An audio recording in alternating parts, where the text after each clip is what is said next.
अबे हम जितना बोल रहे हैं उतना सुन। वो टीवी आता है ना जो पतला वाला दीवार पे लटकता है, हाँ वो भिजवा दे।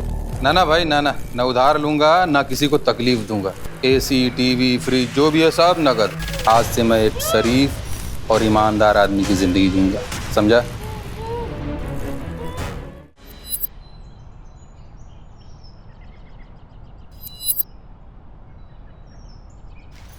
दिशा।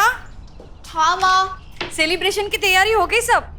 मम्मा, आपके तय खाने में से कुछ मिलेगा तब तो सेलिब्रेशन की तैयारी होगी ना। मेरा तय खाना? हाँ क्या चाहिए तुझे? मम्मा, चॉकलेट सिरप। बिना चॉकलेट सिरप के मैं पापा का बर्थडे केक कैसे बनाऊंगी? सॉरी, मैं भूल गई। मम्मी, मैंने आपको बोला था ना लेकर आने। आप दोनों ना बिल्कुल इर्रिस्पॉन्सिबल हो गए हो। पता नहीं मैं नहीं होती तो आप लोगों का क्या होता। सचमुच तू नहीं होती तो हमारा क्या होता? चलो चलो, ज्यादा सेंटी होने की जरूरत नहीं है, मुझे बहुत काम है और पापा के आने का टाइम भी हो रहा है। मैं ना जल्दी से दुकान जाकर सामान लेकर आती हूँ। ठीक है। दिशा रुक। दिशा, मैं दुकान पे फोन कर देती हूँ, तुम्हें जाने की जरूरत नहीं है। अरे मम्मी, अब तो 6 बज गए, वो नहीं होगा वहां पे। आप टेंशन मत लो, मैं लेकर आती हूँ। मैंने कहा ना, मैं फोन कर देती हूँ।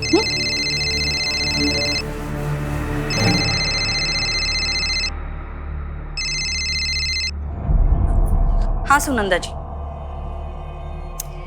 मैंने आपको कितनी बार कहा है ये काम की बातें आप राजेश से किया कीजिए, मुझसे मत कीजिए। और मेरे आके गिड़गिड़ाने से क्या होगा? नहीं, अभी राजेश घर पे नहीं है। हाँ, आप बाद में फोन कीजिए। देखो दिशा, दिशा,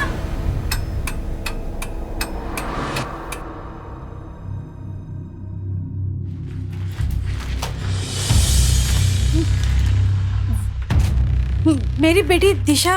दिशा कौन? मेरी बेटी वो। अच्छा, वो दिशा जो सफेद टी शर्ट और नीली पैंट्स में थी ना? हाँ वही। वो यहाँ पे आई हुई थी क्या? हाँ वो आई थी, वो चॉकलेट सिरप चाहिए था उसको, लेके चली गई। चली गई?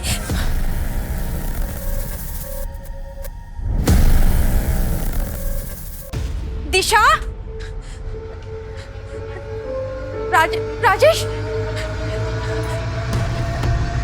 राजेश, वो दिशा। दिशा, अरे क्या हुआ, चिल्ला क्यों रही हो? दिशा, राजेश दिशा कहीं मिल नहीं रहे हैं, मुझे बहुत डर लग रहा है राजेश। मिल नहीं रही मतलब?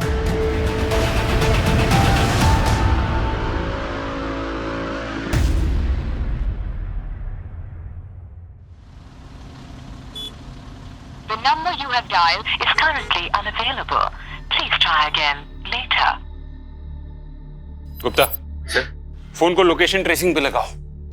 आप दोनों श्योर हैं कि दिशा किसी फ्रेंड के यहाँ या रिलेटिव के पास नहीं गई? सब जगह फोन करके देख लिया इंस्पेक्टर साहब, कुछ पता नहीं चला, तभी तो आपके पास आए। सर, दिशा जहाँ से गायब हुई है वो काफी क्राउडेड एरिया है और शाम के समय में वहां से किसी को जबरदस्ती उठाना आसान काम नहीं है। सर, लेकिन दिशा को कहीं और जाना होता तो वो चॉकलेट सिरप खरीदती ही क्यों? मैंने तो उसे मना भी कर दिया था उस टाइम दुकान पे जाने के लिए। लेकिन आपने दिशा को दुकान पे जाने के लिए मना क्यों किया था? वो सर, उस टाइम पे सूरज रहता है दुकान पे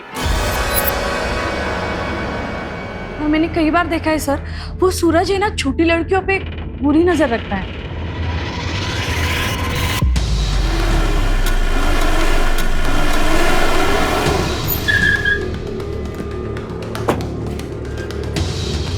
सूरज? नहीं मैडम, वो तो मेरे यहाँ काम करता है। आज सुबह में उसका फोन आया था कि उसे कुछ काम है, इसीलिए 1-2 दिन दुकान पे नहीं आएगा।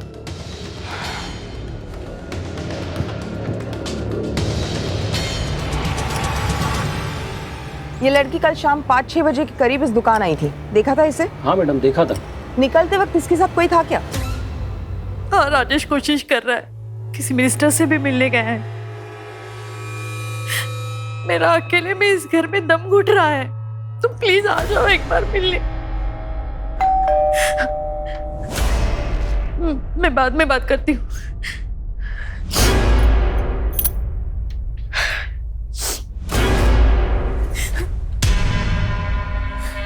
सुनंदा जी, आप? प्रीति, मैंने दिशा के बारे में सुना, इसलिए। आपने सुना तो आप समझ सकते हैं हम किस दौर से गुजर रहे हैं। देखिए, मुझे अभी किसी से नहीं मिला। जानती हूँ बुरा वक्त है, इसलिए तो दर्द बांटने आई हूँ। मैं आप लोगों के लिए टिफिन लेके आई हूँ। अगर बुरे वक्त में रिश्तेदार काम नहीं आएंगे तो कब आएंगे? और आप घबराइए मत, मैंने मन्नत मांगी, हमारे परिवार के साथ फिर से ऐसी कोई अनहोनी नहीं होगी। सर, आज ये छुट्टी लेकर गली के लड़कियों के साथ रंगोली बना रहा था। तो इसमें मैंने कौन सा क्राइम कर दिया? काम से ज्यादा लड़कियों पे ध्यान रहता ना तेरा। कल दिशा का पीछा क्यों किया था? दिशा? कौन दिशा साहब?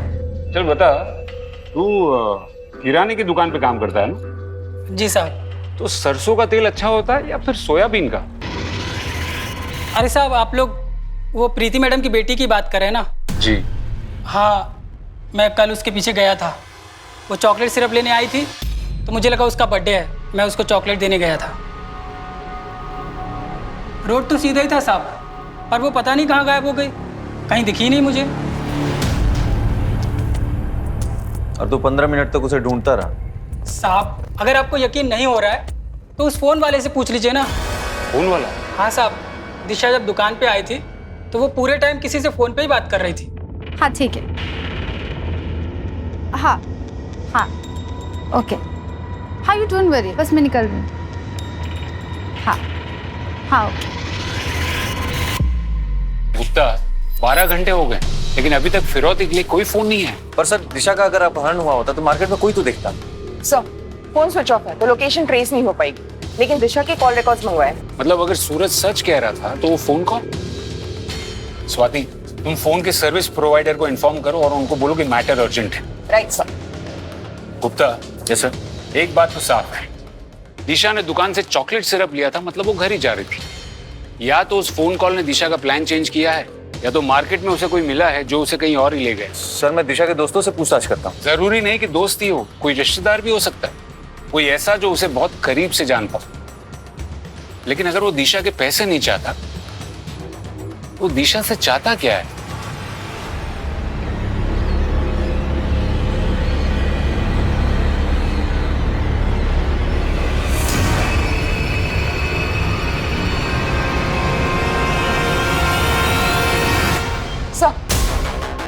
सर, दिशा की कॉल रिकॉर्ड्स आ गए। इस नंबर पर आखिरी बार बात की थी उसने, किसी अंकिता गुप्ता के नाम पर है। अंकिता गुप्ता? हाँ सर, दिशा की क्लासमेट है। पुलिस स्टेशन बुलाया, आती होगी।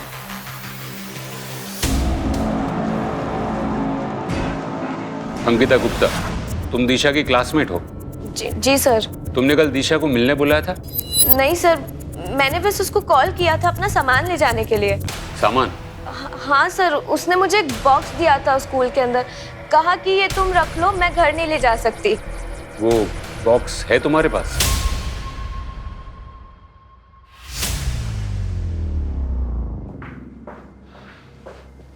देखो अंकिता, दिशा मुसीबत में है।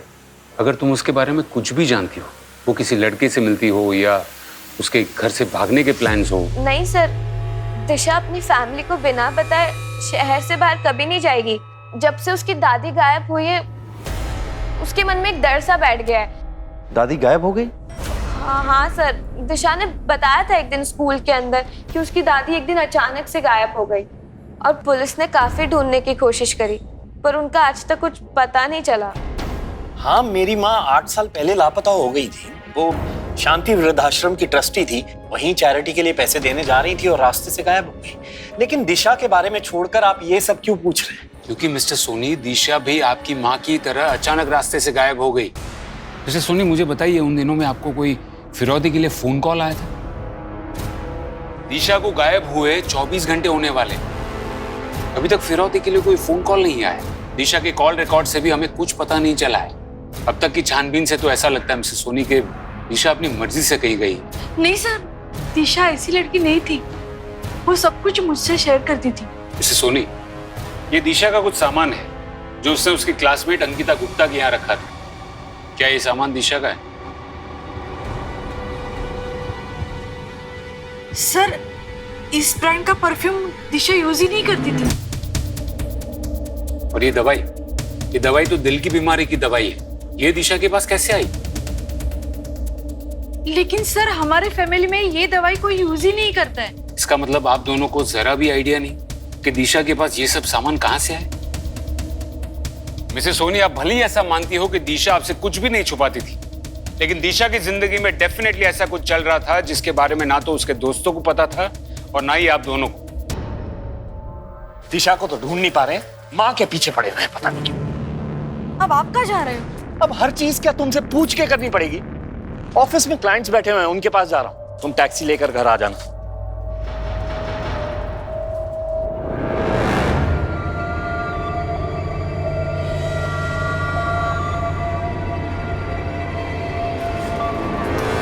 अरे आप, राजेश ने देखा नहीं ना? देख लेता तो हंगामा कर देता। सर, या तो ये माँ बाप अपनी बेटी के बारे में कुछ नहीं जानते, या फिर माँ बाप जानबूझकर हमसे कुछ छुपा रहे हैं। हमें इस केस के हर पहलू की जांच करनी होगी। स्वाति, एक काम करो, दिशा की दादी के साथ 8 साल पहले क्या हुआ था उसकी केस फाइल निकलवाओ। Right sir. हो सकता है कि इस केस का पेड़ कहीं और जड़ें कहीं और हो। एक मिनट, डब्ल्यू के मेडिकल स्टोर विजयनगर, इस मेडिकल की दुकान में सीसीटीवी जरूर होगा। वहां जाके चेक करो कि दिशा ये दवाई लेने अकेली आई थी या उसके साथ कोई और भी था। Okay sir.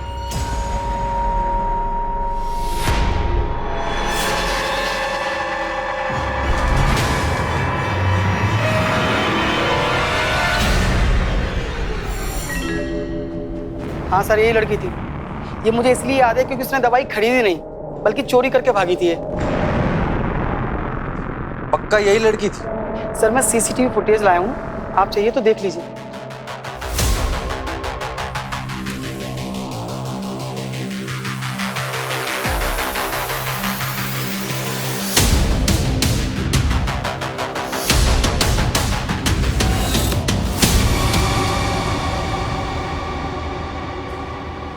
ठीक है, आप जा सकते हैं। जी सर। सर, दिशा तो अच्छे घर से, फिर उसे दवाई चुराने की क्या जरूरत थी? प्रीति जी ने कहा था कि उनके परिवार में किसी को दिल की बीमारी नहीं है। हो सकता है कि दिशा ने किसी के कहने पर दवाई चुराई हो। लेकिन सर, अगर दिशा किसी और के लिए दवाई चुराती तो अंकिता के पास क्यों रखती? सिर्फ वो दवाई नहीं, उस बॉक्स में जो जो मिला है हो सकता है दिशा ने वो सब चुराया। मानो जैसे दिशा एक दोहरी जिंदगी जी रही थी, एक जिंदगी अपने माँ बाप और दोस्तों के लिए और दूसरी ये वाली। दिशा को अगर ढूंढना हो तो उसकी लाइफ में एग्जैक्टली क्या चल रहा था उसका पता लगाना हो। पुलिस समझ चुकी थी कि दिशा ऐसी ही किसी महत्वाकांक्षा को लेकर अपने ही घर में 2 जिंदगियां जी रही है, एक आइडियल बेटी बनने की और दूसरी वो जो उसने सबसे छुपा रखी थी। और दिशा के गायब होने के पीछे के रहस्य को उजागर करने के लिए पुलिस को दिशा के हर राज के बारे में पता लगाना जरूरी हो गया था। क्या दिशा के इस राज के बारे में कोई नहीं जानता था, या फिर कोई था जो जानकर भी अनजान बना हुआ था?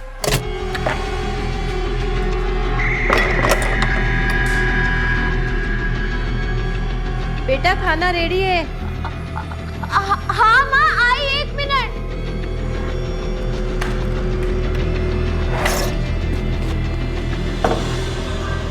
ओके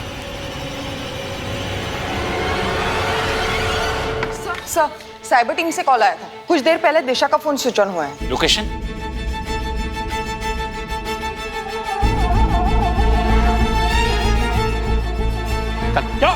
चल, क्या मैंने? मैंने क्या किया? साहब सच कह रहा हूँ, मैंने कुछ नहीं किया है। जब से वो फोन मिला तब से पासवर्ड मांग रहा है। वो फोन मेरे किस काम का? सर, मैंने इसके कॉल डिटेल्स चेक किए हैं, दिशा के साथ इसका अब तक कोई लिंक नहीं मिला। फिर भी इसे रिमांड में रखो और फोन का पासवर्ड ब्रेक होते ही इन्फॉर्म। Okay sir. प्लान में कोई चेंज नहीं होगा। हाँ, जो डील हुई है वही फाइनल है। सर, दिशा का फोन अनलॉक हो गया, बाकी सारे रेगुलर मैसेज है, लेकिन ये मैसेज है जो 15 दिन पहले आया है। उनका मैसेज? Yes sir. दिशा ने एटीएम से 50,000 रुपए निकाले? सर, दवाई की दुकान में चोरी होने के ठीक अगले दिन दिशा ने ये पैसे निकाले। पर दिशा को इतने सारे पैसों की क्या जरूरत पड़ी होगी? गुप्ता, तुम एक काम करो, एटीएम का सीसीटीवी फुटेज चेक करो जल्द। Yes sir.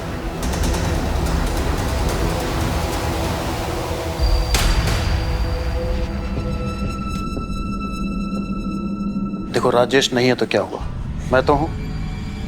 और तुम ऐसे करोगे तो कैसे काम चलेगा? संभालो अपने आप को। मैं आ गया हूं ना, सब संभाल लूंगा।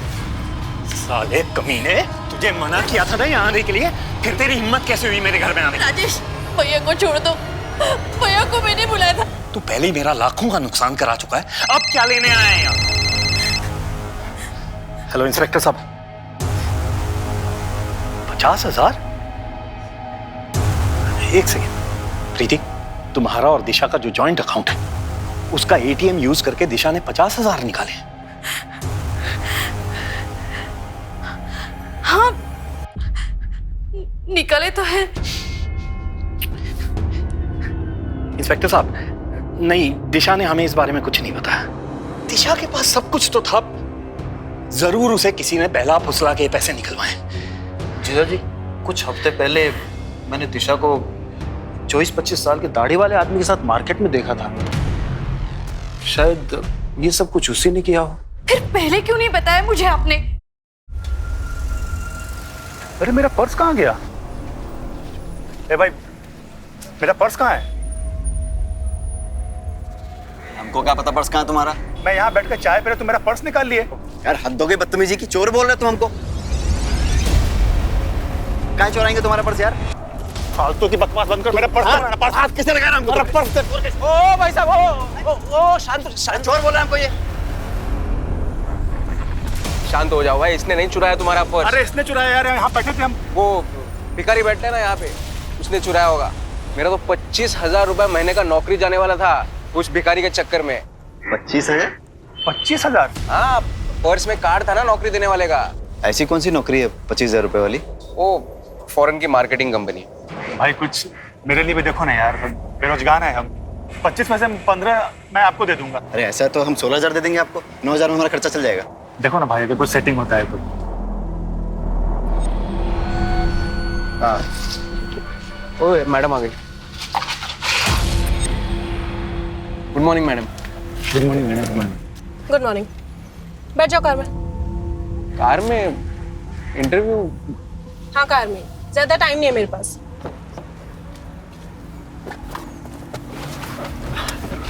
Hello ma'am. मैडम मेरा नाम भूषण है और ये रहा मेरा सीवी। मैडम मैंने झांसी से मार्केटिंग का कोर्स भी किया है, आप चाहो तो मेरे मार्क्स देख सकते देखो, इस कंपनी में काम करना है तो यहाँ पर 2 रूल है। पहला, never call me ma'am, only Nitya. Okay ma'am, sorry Nitya. और दूसरा, जब तक बोलने को कहा ना जाए अपना मुंह मत खोलो। ओके। देखो, मार्केटिंग में काबिलियत फील्ड में पता चलती है, कागज पर नहीं, समझे? जी जी। सर मैंने दिशा की दादी निर्मला जी की FIR रिपोर्ट देखी। सर कुछ अलग ही है। आखिरी बार इन्हें किसी जगमोहन उर्फ जग्गा के साथ देखा गया और इस जगह के खिलाफ छोटे मोटे फिरौती के केसेस हैं। फिरौती के केस? और फिर भी उसने पैसे नहीं मांगे? हाँ सर, सबूतों के अभाव में इसे बेल मिल गई। लेकिन सर बात अजीब ये है कि बेल मिलने के बाद ये जग्गा भी गायब हो गई। क्या? बहुत अजीब आदमी था साहब। एक दिन मुझे फोन करके बोला कि टीवी और फ्रिज घर पर भेज दे, बहुत पैसे आने वाले हैं। फिर पता चला कि जगह को पुलिस वालों ने उठा लिया। बाद में जेल से छूटा तो गायब हो गया। उसके बाद उसे किसी ने नहीं देखा। उसके घर परिवार में कोई और था? उसकी बीवी और 13-14 साल का एक लड़का था। बीवी तो कई साल पहले मर गई, लड़के का पता नहीं। लेकिन गुप्ता, अगर जगह पैसों के लिए अपहरण करता तो फिरौती जरूर मांगता। सर हो सकता है कि फिरौती मांगने से पहले निर्मला जी की मौत हो गई। तो 8 साल बाद अगर उसी जग्गा ने राजेश सोनी की बेटी को उठाया है तो पक्का ये पैसों का मामला नहीं लगता, कोई आपसी रंजिश का मामला लगता है। ओके सर, मैं जग्गा को ढूंढने के लिए टीम लगाता हूँ। जगह को ढूंढना इतना आसान नहीं होगा, उसके बेटे को ढूंढो। कोई बाप अपने बेटे से इतने सालों तक अलग नहीं रहेगा।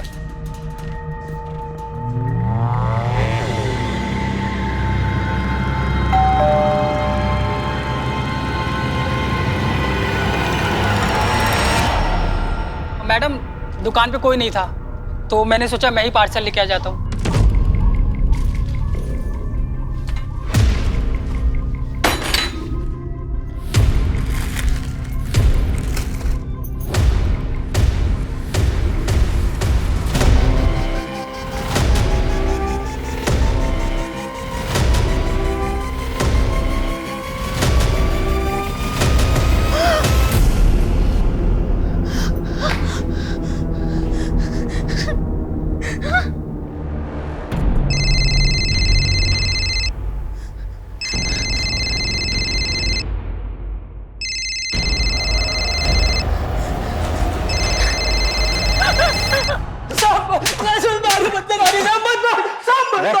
सही सही बता वरना तेरा खाता बही सब बंद कर दूंगा। साहब हम सच कह रहे हैं साहब। साहब हमने कुछ नहीं किया। कुछ नहीं किया? साहब दुकान में तो सामान हम नहीं डाला था थैले में।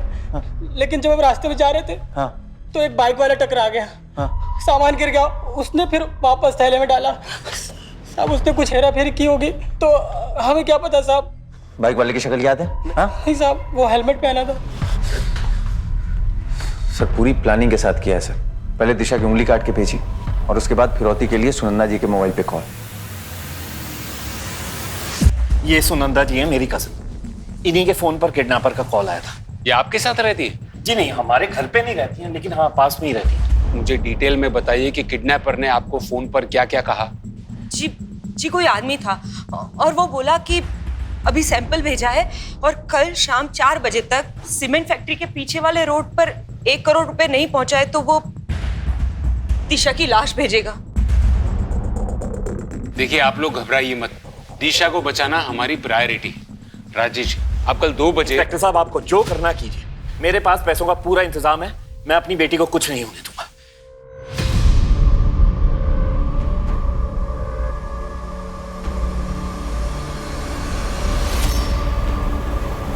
सर आखिर ये केस फिरौती का ही निकला सर, लेकिन किडनैपर बहुत होशियार है, हर चीज प्लान कर रहा है। तभी तो उसने फिरौती के लिए इतनी देर बाद फोन किया। गुप्ता कल कितनी भी प्लानिंग तुम सबको इन्फॉर्म कर दो कि हमें कल किसी भी हाल में दिशा को बचाना है। लेकिन सर आपको अजीब नहीं लगता कि इतने सारे पैसे राजेश के पास, वो भी कैश में? हाँ नोट तो मैंने भी किया, लेकिन फिलहाल मुझे एक ही बात का डर है कि वो माँ बाप कहीं इमोशंस में आकर कोई गड़बड़ ना करते हैं। हाँ मुझे पता है मुझे क्या करना। पैसों की चिंता तुमसे ज्यादा मुझे है, समझे? अब आगे से मुझे यहाँ फोन मत करना, ठीक है?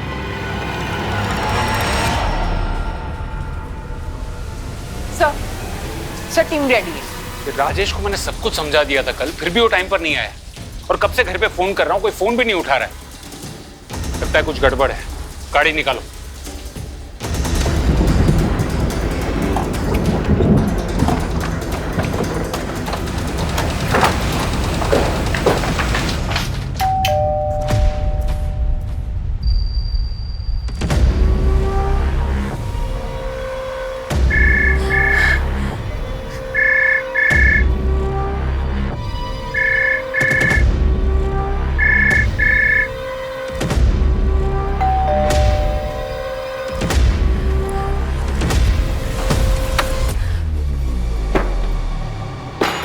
कर रही है मिसेस सोनी, आप घर पर है और आप पुलिस का फोन नहीं उठा रही हैं। और राजेश कहाँ है? वो सर। देखिए प्रीति जी, अगर आप पुलिस से कोई भी बात छुपाएंगी तो हम दिशा को नहीं बचा पाएंगे। अरे जरा तो समझिए, जो इंसान दिशा की उंगली काटकर भेज सकता है वो दिशा के साथ कुछ भी कर सकता है। सर राजेश सुनंदा दी के साथ किडनैपर को पैसे देने गया है। पर टाइम तो 4 बजे का था ना। हाँ, पर वो प्रीति, राजेश ये देखो क्या हुआ, कोई मैसेज आया है किसी और नंबर से। क्या मैसेज है, पढ़ो ना। लिखा है पुलिस के पास गए थे, अगर दिशा जिंदा चाहिए तो पुलिस को बिना बताए राजपुर के जंगल के अंदर वाले कुएं के पास आज दोपहर 2 बजे तक आ जाओ। अब क्या करें? अरे क्या करेंगे, वही करेंगे ना जो वो चाह रहे हैं, पैसे देंगे और दिशा को छुड़वाएंगे। नहीं नहीं नहीं, मैं तो कहती हूँ हमें पुलिस के पास जाना चाहिए, कहीं वो लोग हमारे साथ ही कुछ। अरे कुछ नहीं करेंगे वो, उन्हें पैसों से मतलब है बस। आप तैयार रहिए, बाकी मैं संभाल लूंगा। कोई नहीं संभाल पाएगा। मिसेस सोनी, किडनैपर्स ने पहले सुनंदा जी को फोन किया, हमने फोन टैप किया तो उसने एसएमएस की। कोई तो है जो किडनैपर को खबर दे रहा है, लेकिन आप घबराइएगा नहीं। सर मुझे सुनंदा जी के लिए फिक्र नहीं हो रही है, उनकी वजह से फिक्र हो रही है। मुझे डर है कि ये सब सुनंदा जी कर रही है। पर वो ऐसा क्यों करेंगे? क्योंकि सुनंदा जी का बेटा विशाल राजेश की फैक्ट्री में काम करता था, एक एक्सीडेंट में उसकी मौत हो गई। तब से सुनंदा दी राजेश के पास उसके मौत का हर्जाना मांग रही है। और राजेश ने अभी तक पैसे नहीं दिए। सोनी, आपने ये बात हमें पहले क्यों नहीं बताई? सर मुझे पहले शक था, पर यकीन नहीं हो रहा था सर। सर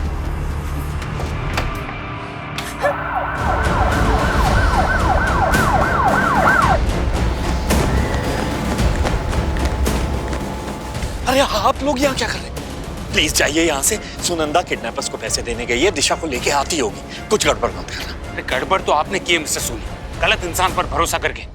किस तरह को ये सुनंदा यहाँ गई है, लेकिन आप बात सुनिए। इंस्पेक्टर साहब क्या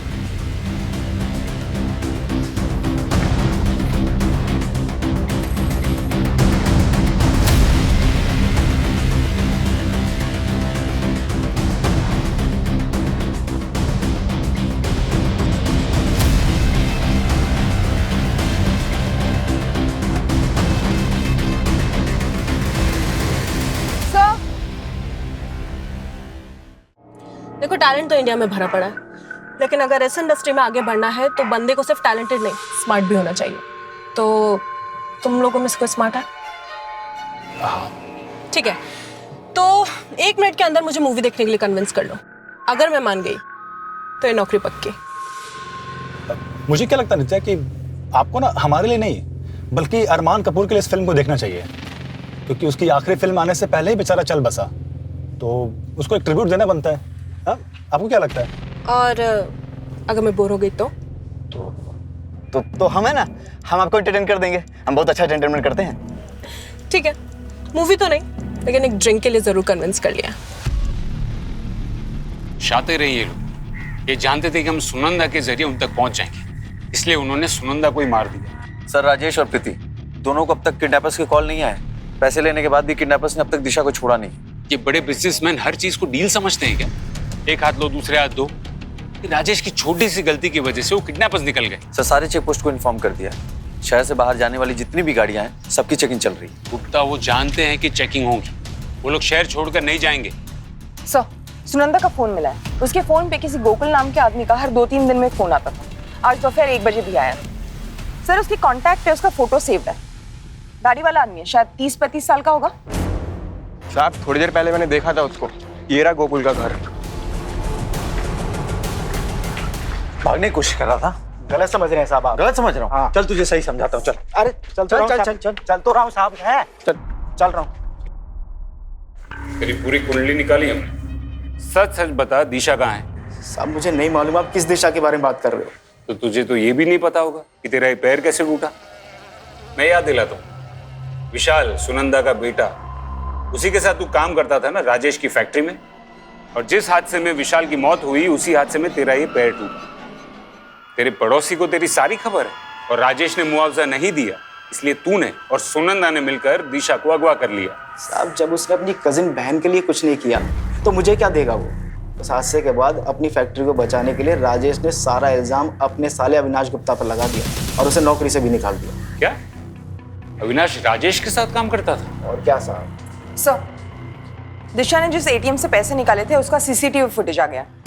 आप सही थे, दिशा एटीएम अकेले नहीं गई थी। वो सीसीटीवी फुटेज लेकर आओ और जरा पता करो ये अविनाश आजकल करता क्या है। Right sir.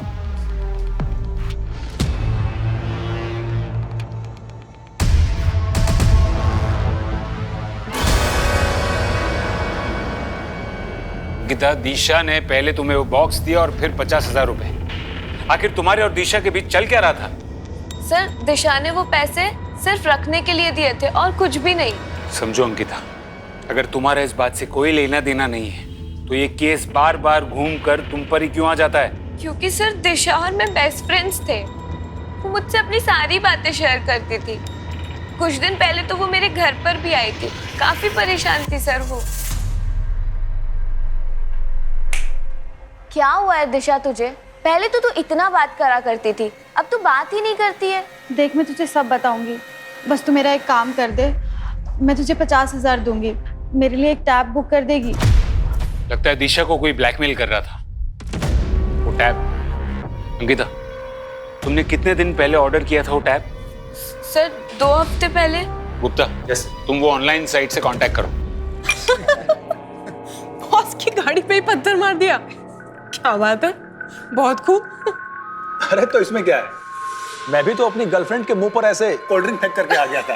ओहो, इतनी डेयरिंग। नित्या मैडम, अब चलो ना, बहुत टाइम हो गया। अरे, जब बॉस एंजॉय कर रही है तो तुम्हें क्या जल्दी है? चुपचाप बैठे रहो। मैं जरा होके आता हूँ।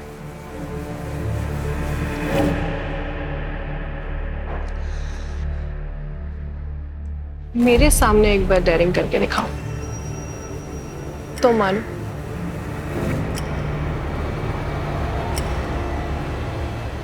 किडनैपर ने पैसे भी दिए और दिशा को भी नहीं छोड़ा। मुझे डर है कि वो कहीं दिशा को। दिशा अब तक आपके पास होती, अगर आपके परिवार को पुलिस पर भरोसा होता तो, और यही भरोसा ना करने की वजह से आपकी कजिन सुनंदा जी को भी अपनी जान गंवानी पड़ी। गलती तो हमसे हो गई है सर, लेकिन क्या अब हम कभी दिशा को ढूंढ नहीं पाएंगे? ढूंढ पाएंगे, जरूर ढूंढ पाएंगे, अगर आप सब हमसे सच कहना शुरू करेंगे तो। सर आपको जो पूछना पूछिए सर, अब हम सब कुछ सच बताएंगे आपको। ठीक है, तो बताइए कि राजेश जी ने आपसे सारे रिश्ते नाते क्यों तोड़ दिए? वो सर हमारा फैमिली मैटर है सर। फैमिली नहीं, बिजनेस मैटर है। इतनी डेयरिंग तो मुझे हाथ लगाएगा? अरे मैडम, आपने ही तो कहा था मुझे। मैंने कहा था मेरे कपड़ों के अंदर हाथ डालने को? तुम दोनों को तो मैं पुलिस के हवाले करूंगी, ऐसा सबक सिखाऊंगी ना। मैडम हमें माफ कर दीजिए। तू लेकर आया था ना इन बदमाशों को मेरे पास, तेरी भी नौकरी गई, तुझे भी पुलिस के हवाले करूंगी मैं। अरे पर मैडम मैंने तो कुछ किया ही नहीं है। पुलिस ऐसी ऐसी जगह पे डंडे मारेगी ना कि कुछ करने के लायक भी नहीं बचोगे तुम लोग। मैडम गलत समझ रही हैं आप। मैडम मेरी मत मारी गई थी कि मैंने तुम दोनों का भला सोचा। ये सुनंदा जी का बेटा विशाल है और ये गोकुल। एक का पैर गया और दूसरे की जान, और वो भी आपकी लापरवाही से। आप राजेश जी की कंपनी में मैन्युफैक्चरिंग के मैनेजर थे, आपकी वजह से कंपनी को नुकसान हुआ और इसीलिए राजेश जी ने आपको उनके दिल से और काम दोनों जगह से निकाल दिया। नहीं सर, भैया की कोई गलती नहीं थी, वो सिर्फ एक हादसा था। हादसा हो सकता है मिसेस सोनी, लेकिन उसके बाद जो अविनाश जी ने किया वो उनकी प्लानिंग थी। अविनाश जी के पास काम नहीं था, जमा पैसे खत्म होने लगे थे, फिर भी अविनाश जी ने एक महंगा वाला टैबलेट खरीदा, वही टैबलेट जिसके लिए दिशा ने एटीएम से पैसे निकलवाए और अपनी क्लासमेट अंकिता गुप्ता के पास ऑर्डर करवाए। ऐसा क्या जानते थे दिशा के बारे में जो उसे ब्लैकमेल कर रहे थे? साले कमीने, क्या किया तूने दिशा के साथ? संभालिए अपने आप। बता। छोड़िए। और उसके बाद आपने एक 20-25 साल के दाढ़ी वाले आदमी की कहानी शुरू की ताकि हम आप तक ना पहुंच पाए, है ना? मैंने झूठ बोला सर, लेकिन सर ये मैंने मेरे बेटे अंकुश को बचाने के लिए बोला सर। वो अनजाने में ही वो दिशा को ब्लैकमेल कर रहा था सर, बस इसीलिए मैंने ये।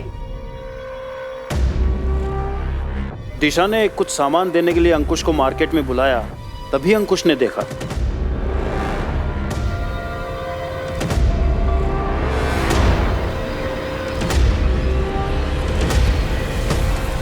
अरे अंकुश, तो इतनी जल्दी आ गया?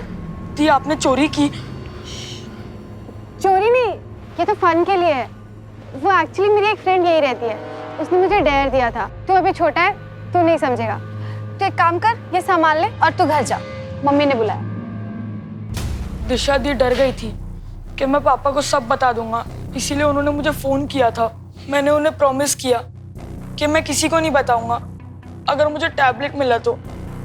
पर जब दी गायब हुई, मैंने पापा को सब बता दिया। दिशा कह रही थी कि उसकी फ्रेंड ने उसे डेयर दिया है। बेटा, आपने दिशा के साथ किसी को देखा था? हाँ, और मुझे ये भी याद है कि दी मुझे सामान देने के बाद किस घर में गई थी।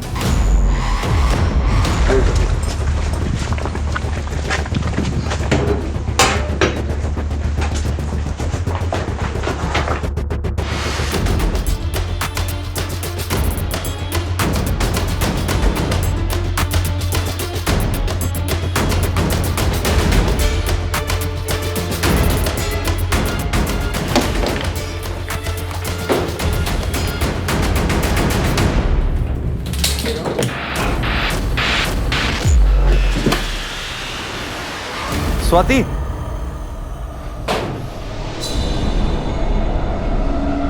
हाँ गुप्ता बोलो।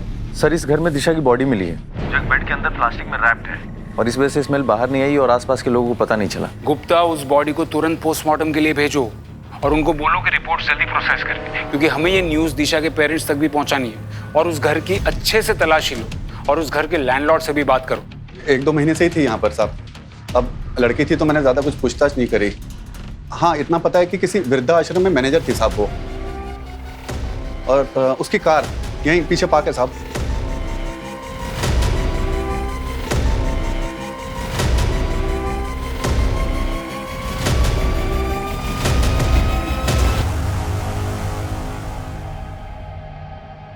पुलिस ने इस केस की जांच हर पहलू से की, लेकिन किडनैपर्स का फिरौती के लिए लेट कॉल आना, पैसा मिलने के बाद भी दिशा को ना छोड़ना पुलिस के दिमाग में संदेह पैदा कर रहा था। इस केस को सॉल्व करने के लिए पुलिस को उन सभी रहस्यों को खोलना था जो खुद दिशा के करीबी पुलिस से छुपा रहे थे। I am sorry missus Soni, लेकिन पोस्टमार्टम के मुताबिक जिस दिन दिशा का किडनैप हुआ उसके अगले ही दिन उसका मर्डर हो गया था। क्या? कमाल है मिस्टर सोनी, आप क्यों चौंक गए? और आपका चेहरा देखकर तो लगता है कि आप तो पहले से बहुत कुछ जानते थे। शांति वृद्धाश्रम, नाम याद है कि वो भी भूल गए? जानता हूँ, एनजीओ है, मेरी माँ ने शुरू किया था, मैं भी ट्रस्टी हूँ इसमें, लेकिन आजकल टाइम नहीं मिलता इसलिए जा नहीं पाता। अच्छा, टाइम नहीं था, फिर भी अपने एनजीओ के लिए इस लड़की को हायर किया, और यही लड़की आपकी बेटी का अपहरण करती। ऐसे बिना सबूत के आप मुझ पे इल्जाम कैसे लगा सकते हैं? सबूत है ना, आपके बैंक डिटेल्स और वो 1.5 करोड़ रुपए जो आपने बैंक से लिए थे लोन पे, दिशा का अपहरण होने के 1 हफ्ते पहले, वो भी गारंटी के साथ। मानो जैसे आपको तो पता ही था कि दिशा किडनैप होने वाली है। इंस्पेक्टर साहब, वो पैसे तो मैंने अपनी एक बिजनेस डील के लिए लिए थे। Business deal? कैसी बिजनेस डील? मैं आप लोगों के साथ शेयर नहीं कर सकता। ठीक है, मत कीजिए शेयर, लेकिन एक बात याद रखिए, दिशा के मर्डर केस में प्राइम सस्पेक्ट आप ही हैं।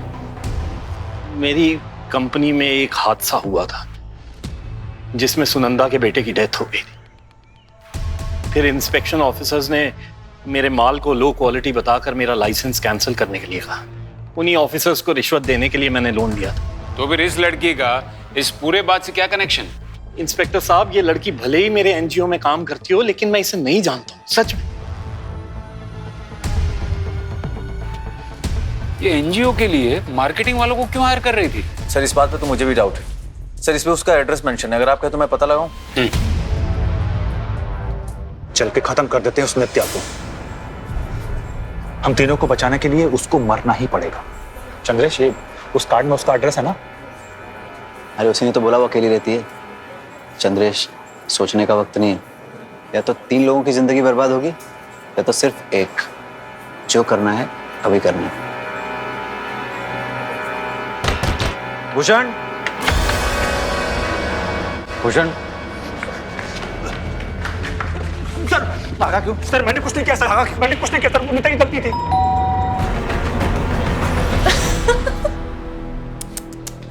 मारने आए हो मुझे? अरे यार, पहले बोलना था। काम करो, मारो।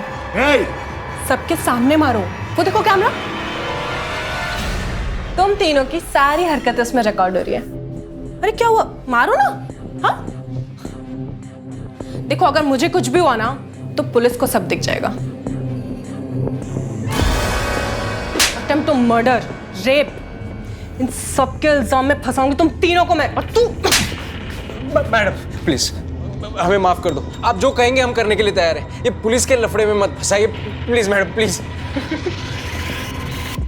साहब, वो नित्या लालची लड़की थी, बोली कि मैं जॉब से तंग आ गई हूँ, मुझे एक साथ ढेर सारा पैसा चाहिए, और एक पैसे वाली लड़की उसकी बहुत बड़ी फैन है, अगर उसको किडनैप कर लिया तो सबकी लाइफ बन जाएगी। तो किडनैप करके पैसे ही चाहिए थे तो फिर मारा क्यों?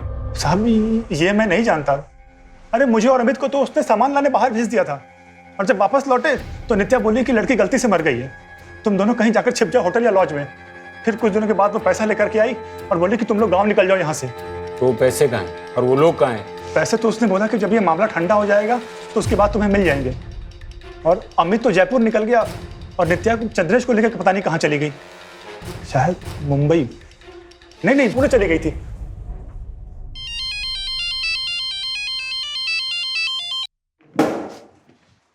हेलो, क्या गुप्ता? Yes sir. कोई तो कनेक्शन है नित्या और जग्गा के बेटे बबलू के बीच। सर, इन दोनों के बीच में कनेक्शन है, आपको ऐसा क्यों लगता है? जग्गा का बेटा पुणे में रहता है और नित्या और चंद्रेश भी पुणे की बस में भागे। हो सकता है कि नित्या ने ये सब जग्गा के कहने पे किया हो। Yes sir. बबलू भी पुणे की एक कंस्ट्रक्शन कंपनी स्काई हाई में काम करता है। अगर बबलू पकड़ में आ गया तो हो सकता है कि जग्गा भी पकड़ में आ जाए। और तुम नित्या और चंद्रेश की फोटो भी वहां की लोकल पुलिस स्टेशन में सर्कुलेट करवा दो। Yes sir.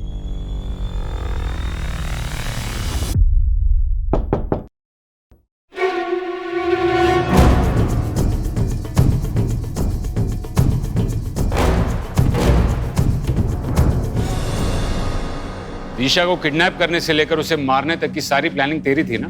कैसे फंसा एक बच्ची को अपने जाल में? सर आसान काम नहीं था। मैं जब उस पर नजर रख रही थी तभी समझ गई थी कि लड़की को डेयरिंग पसंद है, बस अपने माँ बाप के डर से कुछ करती नहीं है। एक दो बार मॉल में उससे टकराकर सॉरी बोलने के बहाने मैंने उससे दोस्ती कर ली। दिशा, ये दुनिया कायरों की नहीं डेयरिंग वालों की होती है। लाइफ का हर एक पल इम्पॉर्टेंट होता है और जो लूजर्स होते हैं ना वो सिर्फ सोचने में टाइम वेस्ट करते हैं और हम जैसे विनर्स जो होते हैं वो करने में। अब तो डिसाइड कर ले तुझे विनर बनना है या लूजर। और फिर कुछ दिनों बाद मैं उसकी फेवरेट हो गई। जैसा कहती थी वो वैसा ही करती थी। अरे दिशा, अरे नित्या दीदी यार, सुनना मुझे तुझसे कुछ काम है, मेरे साथ चलना 5 मिनट। पर मुझे तो पापा का बर्थडे केक बनाना अरे बस 5 मिनट की बात है, चलना यार। ओके चल आजा। जब पैसे मिल गए थे तो सुनंदा को क्यों मारा? सर पीछे कोई सबूत नहीं छोड़ना था। तेरे पता दिशा कहाँ है? छोड़ो।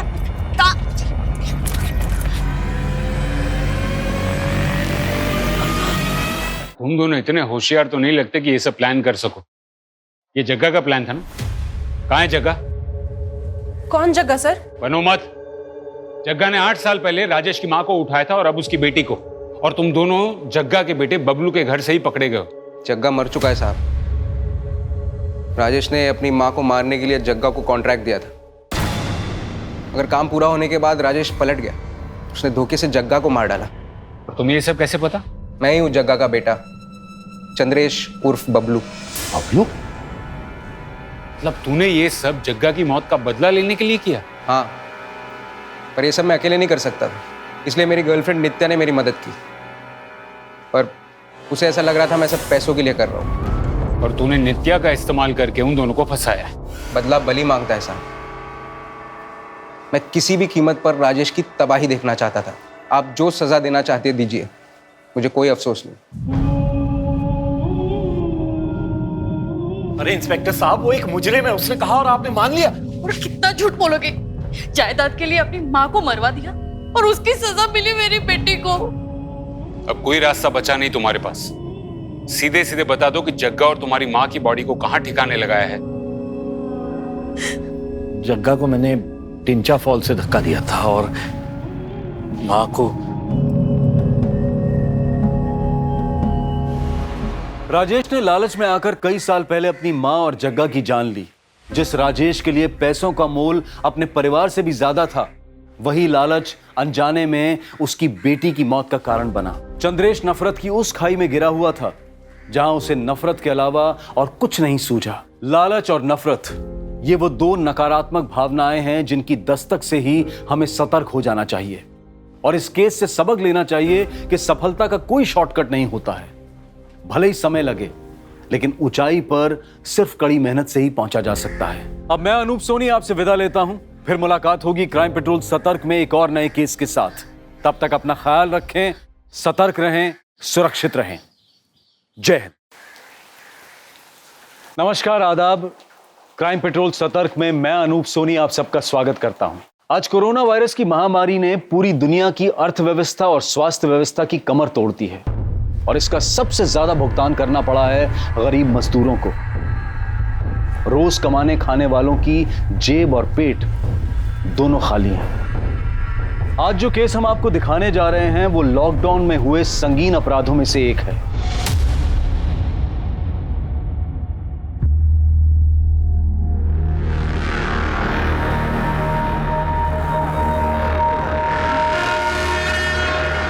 अरे ये कौन है बे? हेलो, किधर? ऐसा फोकट में एंट्री नहीं है गांव में। मतलब एक बंदे का 1000 रुपए लगेगा और तुम लोग दो, तो दो का कितना? 2000 लगेगा, समझा? अरे इस बात के पैसे? घर है हमारा, गांव है हमारा। अरे घर होगा तो बीमारी लाओगे, तुम्हारी वजह से किसी को कोरोना हो गया तो अब क्या करेंगे हम? अरे ऐसे साहब देखो ना क्या बोल रहे लोग। मेरे गांव में आने से मेरे को पैसे मांग रहे साहब। ये साहब आप कुछ बोलो ना। ये तो आपका आपस का मामला है, आपस में ही सुलटा लो, मुझे काय को बीच में ले रहे। साहब देखो क्या बोल रहे, जाओ जाओ देखो। माला माला माला माला देखो देखो, मेरी बाइकों की तबीयत ठीक नहीं है, अभी जाने दो मुझे, मैं बाद में पैसे दे दूंगा तुम लोग को, ठीक है? अभी कितना तेरे पास? अभी अभी अभी बस ये आखिरी 500 है। हाँ बस ये तेरा एडवांस हो गया, बाकी का हम लोग शाम को लेंगे, समझा? चल अभी 1500 शाम को देना, शेयर करने का तो। ओ भाई कहाँ जा रहे हो? पहले वो मास्क लगाओ, हाथ आगे करो। अरे यार उल्टा उल्टा वाला। हाँ ये देखो, ये क्या है? स्टैम्प। ये आपका भी हाथ। अभी आपको 14 दिन घर से कहा बाहर नहीं निकलना है, इधर उधर घूमना नहीं, घूम के बीमारी फैलाना नहीं, समझे? और देखो किसको भी घर में सर्दी खांसी जुकाम ऐसा कुछ हुआ तो सीधा कोविड हॉस्पिटल जाना, समझे ना? चला।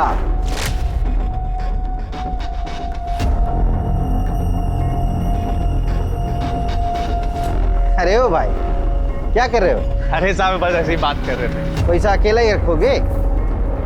जबरदस्ती की गुंडागर्दी मचा रखी है। तो अपने घर में आने की कोई पैसे देता है क्या?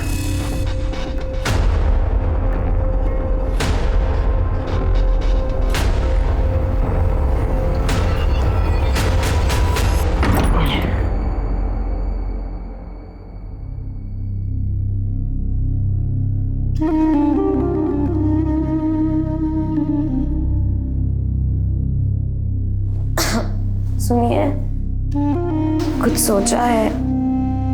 पड़ोसियों को पता चलेगा तो क्या कहेंगे? अरे तब की तब देखेंगे, अभी तू आराम कर। शाम को उनको पैसे भी देने हैं, कहाँ से लाएंगे? अरे तू क्यों चिंता कर रही है उसके बारे में? मैं हूं ना, मैं सब संभाल लूंगा।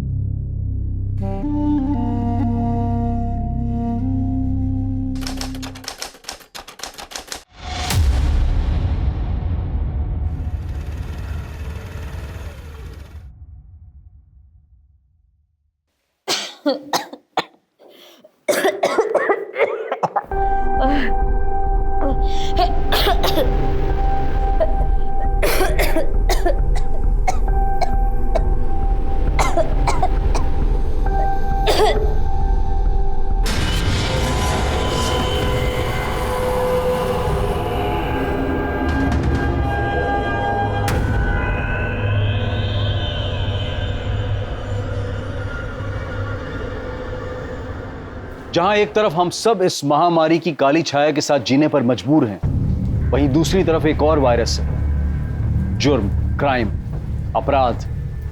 लेकिन इसने इस महामारी के काल में भी एक कदम भी पीछे नहीं हटाया है। राजू और माला बोहिर अचानक आए इस प्रकोप का शिकार थे।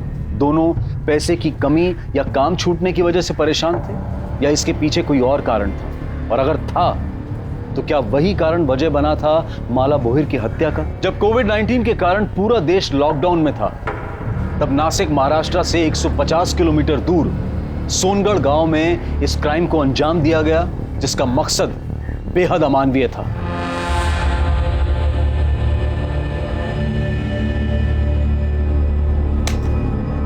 ऐसे तो भूखे मर जाएंगे हम विट्ठल भाऊ, पता नहीं काम कब शुरू होगा। मैं क्या बोलता है विट्ठल भाऊ, गांव चलते हैं, काम शुरू होगा तो वापस आ जाएंगे ना। अरे वहां अपना परिवार है, इधर कौन है देखने वाला? कुछ हो गया ना तो गए हम लोग। जो हुआ सब भगवान की मर्जी थी माला, इसमें हम क्या कर सकते हैं? बस अब ये सोचो कि आगे सब कुछ ठीक हो।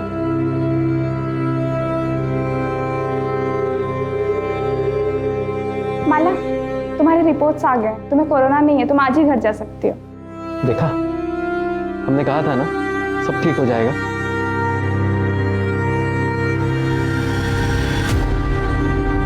आराम से,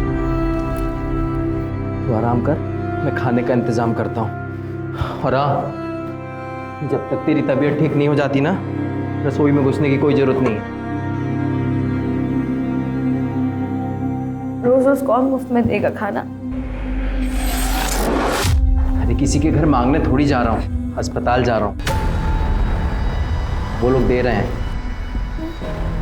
और अस्पताल जा रहे हो? हाँ।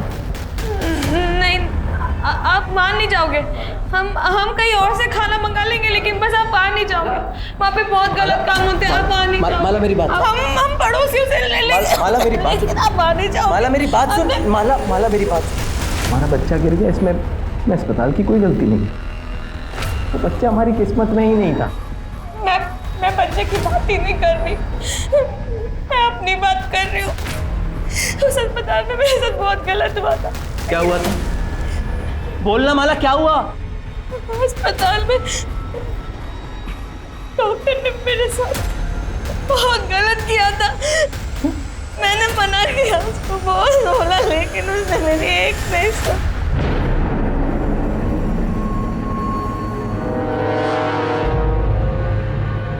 कौन?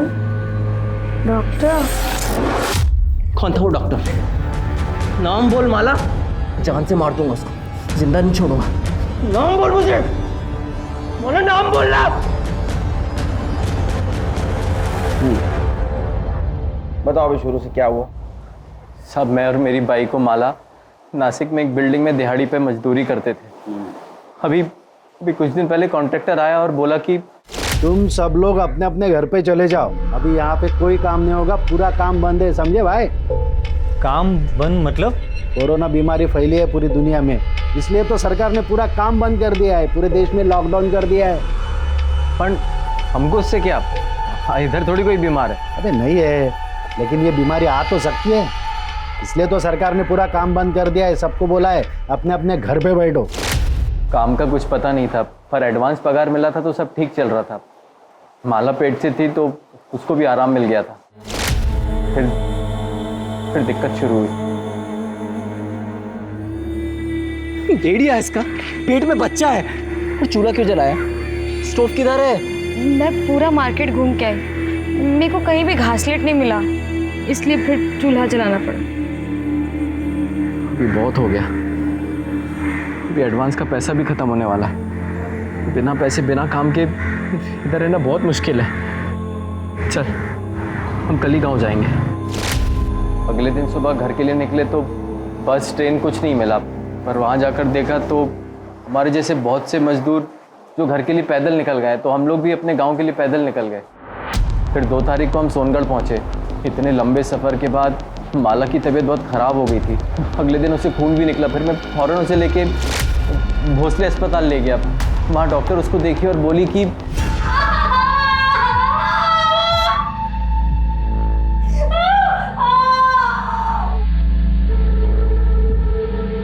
डॉक्टर साहब, माला की तबीयत कैसी है? इतना लंबा पैदल चलने की वजह से प्रॉब्लम हुई है, चेक करना पड़ेगा कि बच्चा ठीक है कि नहीं, और माला को बुखार और खांसी भी है, तो कोरोना टेस्ट भी करना पड़ेगा। रिपोर्ट जब तक नहीं आ जाते उसे यहीं आइसोलेशन वार्ड में रुकना पड़ेगा। कोरोना पता है ना? ओ, ऐसी फालतू की बीमारी जिसकी वजह से ये मुंह पे कपड़ा बांधना पड़ता है, और जिसकी वजह से हमारा काम धंधा सब बंद हो गया है।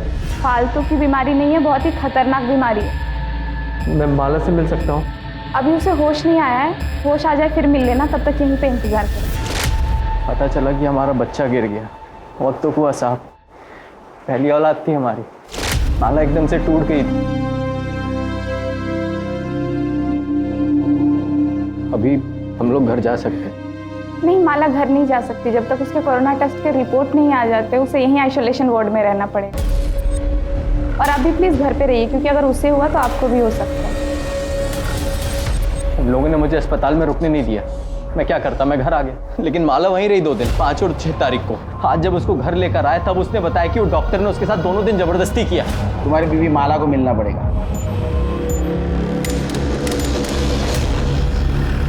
माला, घबराने की जरूरत नहीं है, हम तुम्हारी मदद के लिए यहाँ आए। बताओ, हॉस्पिटल में तुम्हारे साथ क्या क्या?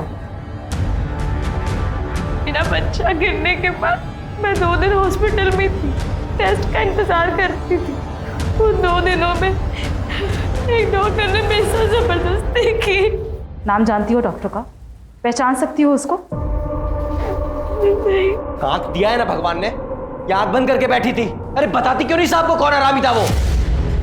तू भी मजे ले रही थी है? बोल साहब। लेकिन इस तरह से बात करते हैं? बीवी है तुम्हारी? देखो माला, ना तो तुम उसको पहचानती हो ना तो उसका नाम जानती हो, उसको पकड़ेंगे कैसे? साहब, वो जो कोरोना में डॉक्टर पहनते ना ऊपर से लेके नीचे तक, उन्होंने वो पहना हुआ था और मुंह पे मास्क भी लगाया हुआ था। मेरे शरीर में जान नहीं थी, लेकिन फिर भी मैंने उसको रोकने की बहुत कोशिश की, लेकिन वो नहीं माना।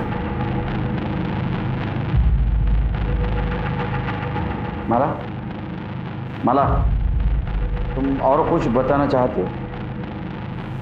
साहब तबीयत ठीक नहीं है इसकी, अभी इससे सवाल पूछने की जगह उस डॉक्टर को पकड़ो ना आप। सर मुझे यकीन नहीं हो रहा। ऐसे वक्त पे जब लोग एक दूसरे को शक की नज़र से देखते हैं कि किसी की वजह से मुझे कोरोना ना हो, एक डॉक्टर अपने मरीज के साथ रेप करेगा, वो भी जिसके कोरोना के टेस्ट के रिजल्ट्स नहीं आए। और सर अगर माला कोरोना पॉजिटिव निकली तो? गायकवाड़, तुम डिपार्टमेंट में होते हुए ऐसा सोचते हो? हाँ, अरे ऐसे हजारों केसेस है जिसमें लोगों ने अपनी जान की परवाह नहीं की। अरे ये तो विकृत मनोवृत्ति वाले लोग। हाँ, ये वायरस से डरेंगे? अरे इनका जाने दे। नॉर्मल लोग भी अगर कोरोना वायरस के खतरे को समझते ना तो हमें अपनी जान जोखिम में डाल के रास्ते पे घूमने की जरूरत नहीं थी। रही बात ये माला की, ये जरूर हमसे कुछ छुपा रही है, ढूंढेंगे। सर ऐसा हो ही नहीं सकता। आपने सुना है पहले ऐसा कुछ? आप ही सोचिए कि अगर ये बात डॉक्टर्स और मरीज के बीच में फैल गई तो क्या होगा। पहले से ही हमारे पास स्टाफ कम है, अगर ऐसा कुछ हो गया तो कौन सा डॉक्टर, कौन सा स्टाफ ड्यूटी पे आना चाहेगा? अरे डॉक्टर से क्या, मरीज भी हॉस्पिटल में आने से कतराएंगे। डॉक्टर कूल, ये मैं नहीं कह रहा हूँ, आपके हॉस्पिटल के एक मरीज ने कंप्लेंट की है कि उसके साथ यहाँ एक डॉक्टर ने रेप किया जब वो आइसोलेशन वार्ड में कोविड टेस्ट के रिजल्ट का इंतजार कर रहे थे। तो हमें पूछताछ तो करनी होगी। तो आप मुझसे क्या चाहते हैं? सीसीटीवी फुटेज देखना।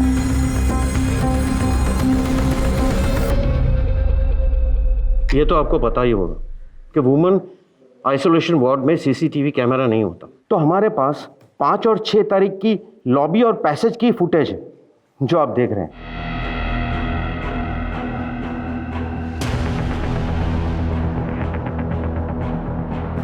6 तारीख को भी यही घुसा है हॉस्पिटल में।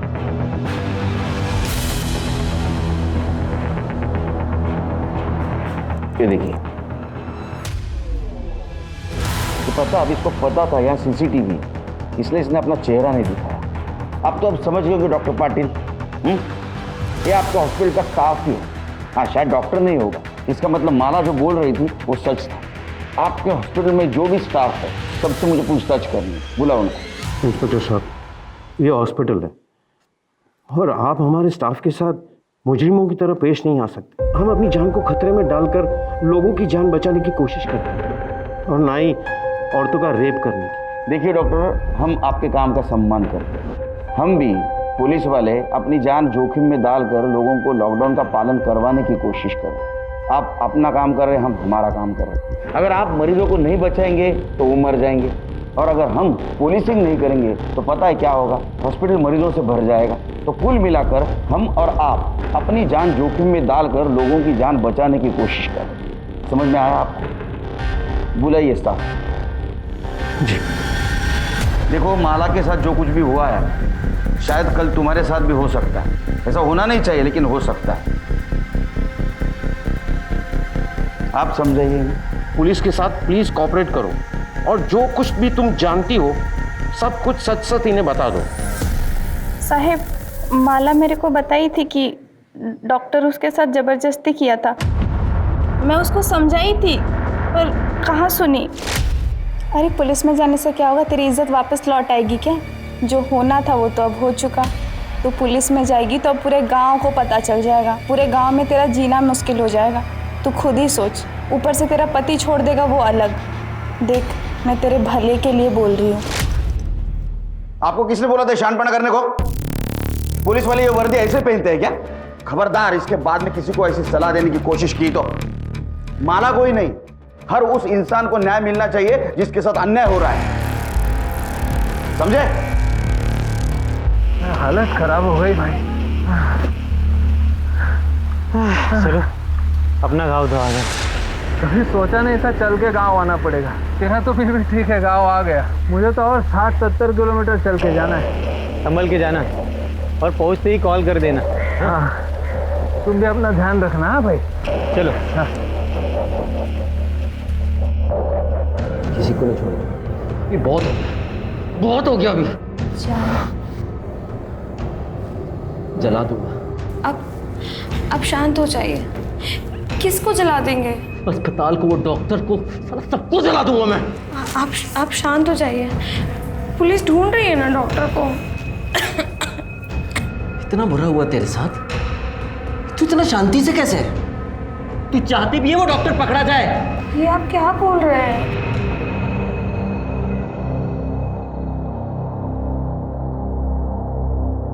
क्या हुआ साहब, वो डॉक्टर को आप लोग पकड़े कि नहीं? देखो राजू, केड़कर साहब अभी आया नहीं है, थोड़े टाइम के बाद आना। बाद में नहीं, मेरे को अभी जानने का है कि वो डॉक्टर को पकड़ने में आपको कितना टाइम लगेगा। अभी शोर मत मचाओ, ये तुम्हारा घर नहीं है, पुलिस स्टेशन है, हम लोग कार्रवाई कर रहे हैं। तो तुम्हारी जानकारी के लिए ये बता देता हूँ कि जिसने भी तुम्हारी बीवी के साथ जबरदस्ती की है ना, वो कोई डॉक्टर नहीं है।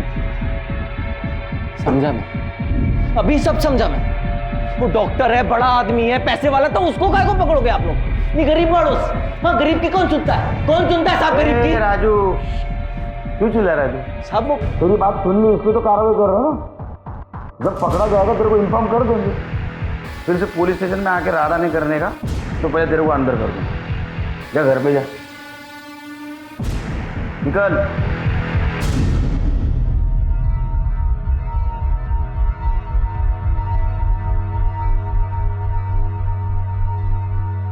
इससे बात माला, माला, माला उठना, माला, माला।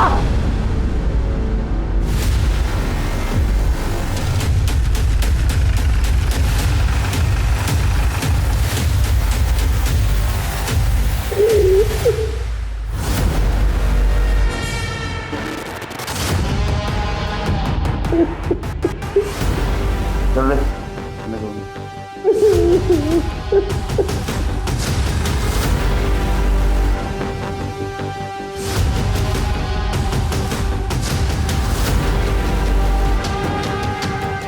तो सेक्सुअल असॉल्ट रेप जैसा तो कुछ समझ में नहीं आ रहा। शायद बच्चा गिरने की वजह से खून काफी बाहर, बाकी रिपोर्ट आने के बाद पता चलेगा। सर गले पे निशान, गला घोट के मारा गया, घर की हालत, बिखरा हुआ बेडशीट, मरने से पहले काफी स्ट्रगल हुआ। प्रताप, मुझे लगता है ये काम राजू ने किया है। अपने सामने कितना गुस्सा कर रहा था, देख पीठ पीछे कितनी तकलीफ देता हो। उसने गुस्से में आके शायद इसका गला दबा के इसको मार। एक काम करो, बॉडी पोस्टमार्टम के लिए भेज दो और इसके फीटस से राजू का डीएनए मैच करवा दो। सर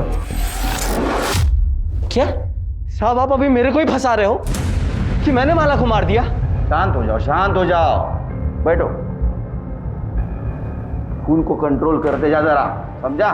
ये गुस्सा है ना, ये गुस्सा है उसका वजह है। मान लो कि किसी और ने हाथ लगाया, तुम सहन नहीं कर पाए, उसको तो कुछ नहीं कर पाए, इसलिए तुमने माला को मार दिया। लेकिन सर उस टाइम पे तो मैं पुलिस स्टेशन में था, आपके सामने था सर, मैं कैसे मार दूंगा उसको, आप बताइए ना। वो चाहना रे तू पुलिस से गवाही दिलवाएगा? तो पुलिस स्टेशन में था, सच देखा जाए तो माला का मर्डर करके पुलिस स्टेशन आया था। यहाँ से तू वहाँ वापस गया और तूने नाटक किया कि माला को किसी ने मार दिया। वहाँ माला की बॉडी किसी ने देखी नहीं थी। हमने अड़ोस पड़ोस में पूछताछ की, तब पता चला तूने गांव वाले लड़कों को जान से मारने की धमकी दी थी। हाँ दी थी धमकी उनको। मेरे गांव में मेरे घर में घुसने के मेरे से 2000 रुपए मांगे थे साहब। आखिरी के 500 रुपए थे, वो भी ले लिए उन्होंने, और शाम को वो बाकी के 1500 रुपए लेने आ गए थे घर। कल पैसा निकाल, तो बोला था ना बाकी का 1500 शाम को देगा करके। बोला था पर अभी नहीं हो पाया, अभी तू जा, बाद में देता हूँ। देख साला गांव में घुस गया, अभी बहाना मारता है। चुपचाप से पैसा दे, नहीं तो देख क्या करेंगे हम लोग। अरे बोला ना देता हूँ, पैसा भी नहीं है, आके देता हूँ, अभी जा यहाँ से।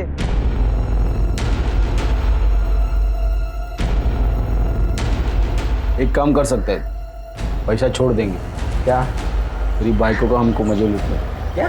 क्या बस एक बार मजे लेने दे, फिर तेरा पैसा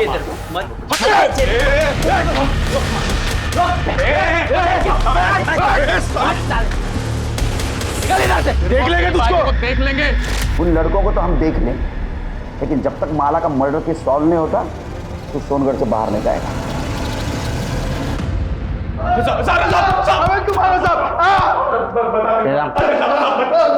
बोल।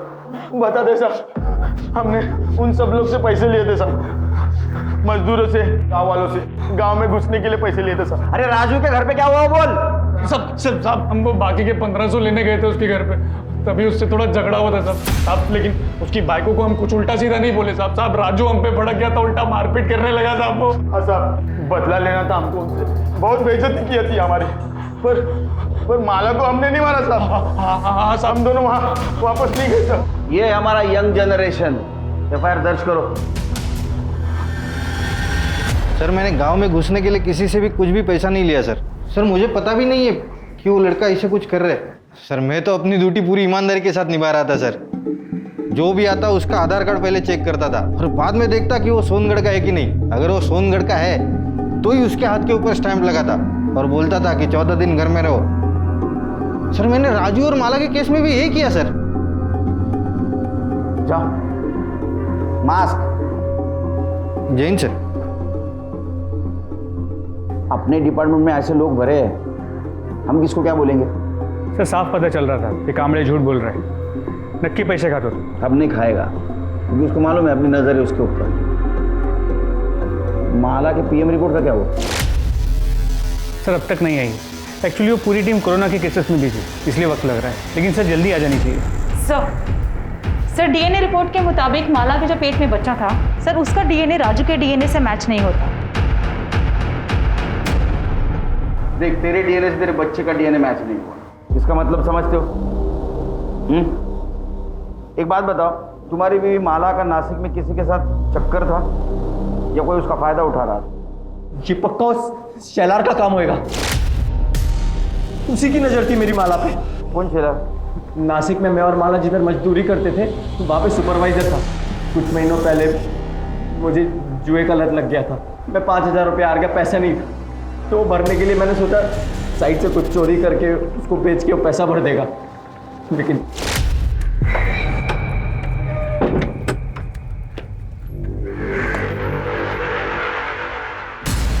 चोरी कर रहा है? चोरी कर रहा है? नहीं, जिस थाली में खाता है उसी में छेद करता है। रुक, मैं अपने भाव सुनो। पुलिस को बताऊंगा मैं। भाव इतना गर्मी काहे को खाते हो? मैं तुमको भी देता हूँ ना इसमें से। साले तेरे जैसा चोर समझाएगा मेरे को? अभी मैं देख, तू काम भूल जा काम तू अभी। मैं तेरे को जेल में भी भाव करते हैं ना कुछ। भाव करते हैं ना कुछ, इस बात को यहीं पे सुलटाते हैं ना भाव। एक रास्ता है। जो बोलोगे तू है ना? हाँ। तेरे बीवी के साथ में मेरे को सोने दे। मैं तेरे को छोड़ दूंगा, किसी को कुछ नहीं पता चलेगा। तुम बीवी के साथ सोएगा? नहीं कमा देगा। बीवी के साथ सोएगा? अरे जान से मार दूंगा। अरे मैं हाथ उठाता है, मैं तेरे को छोड़ूंगा नहीं। शेलार ने तभी पुलिस को ना वो मूडक साहब शेलार ने तभी ना पुलिस को ना सेठ को मेरी शिकायत की। मुझे लगा ऐसे ही नहीं किया होगा, लेकिन अभी मुझे समझ में आ रहा है साहब। तभी मैं कुछ दिन के लिए नासिक से बाहर गया था, तब उसने माला को अपने साथ सोने के लिए मजबूर किया होगा साहब। तो मुझे एक बात समझ में नहीं आ रही, माला ने मेरे को कुछ बताया क्यों नहीं अभी तक? शेलर का एड्रेस ले लो, उसको थाने बुलाओ। अरे साहब मेरे को क्यों बुलाया इधर? मैंने क्यों बुलाया साहब? मेरे को मैंने कुछ नहीं किया है साहब।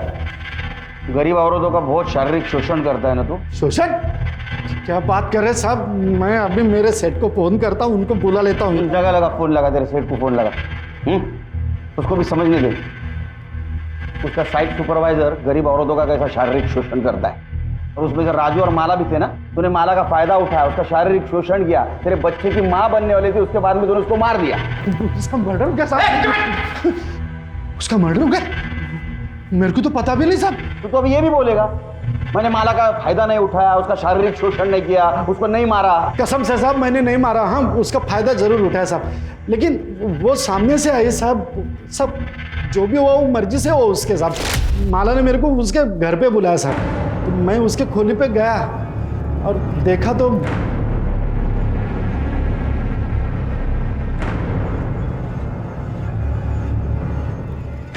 तुम्हें मेरे साथ सोना था ना, तुम्हें जो करना है तुम करो, बस राजू की शिकायत किसी से मत करना, ना पुलिस से और ना ही सेठ से।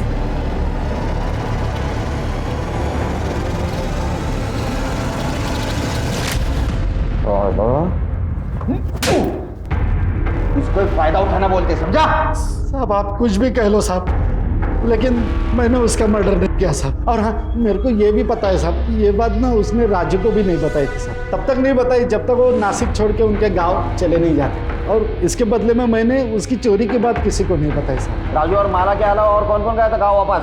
वो ये विट्ठल और दत्ता गए थे। माला और राजू के एक हफ्ते बाद। कौन सा गाँव?